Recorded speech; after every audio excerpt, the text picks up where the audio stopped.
Trigger warning for child brides and child SA. I try so hard to separate the members of the Mormon Church from the Mormon Church in my criticisms. But it's really, really hard when so many of them come into my comments defending child rape. It's really hard to defend the church members. I have started posting on my English channel again. It is Patty Q if you're interested. I'm posting some new content as well as some of my TikToks from here. And it is a dumpster fire of terrible people in the church that are coming on and defending horrible, horrible things. So talking about this one where we were talking about how Joseph Smith forced little girls to marry him against their will. You're giving your opinion on forcing a girl to marry. Yes, it's young, but it's legal to marry at 14 in the state of Georgia. The church definitely made mistakes. Yes, child brides are legal in the United States. In some states, there is no legal limit. You could literally marry a baby. That doesn't make it ethical.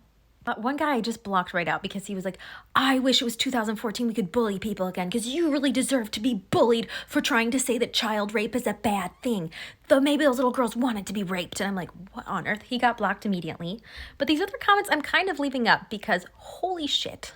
I feel like if I erase them and then I mention them later, members will come back and gaslight and be like, no, we're not like that at all. No, tons of you are. There's like 20 some odd comments in here, and I'm trying very carefully to decide which ones do I block and which ones do I leave up for evidence of how crappy and how brainwashed some people are. Holy cow, this is terrible.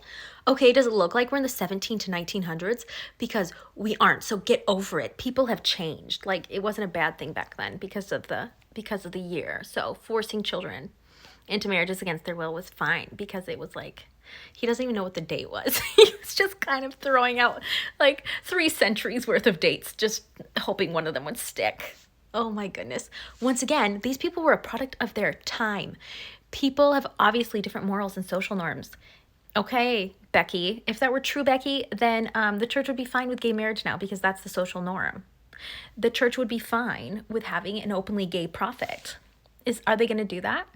Because they used to be fine with all sorts of things. But also, Becky, it wasn't normal back then, okay? The church is also super against premarital sex, and that's pretty normal now. It's a social norm now, but the church is still against it, so this is BS. But also, it wasn't a social norm for older men to coerce little girls into marrying them against their will. That was not a social norm back then.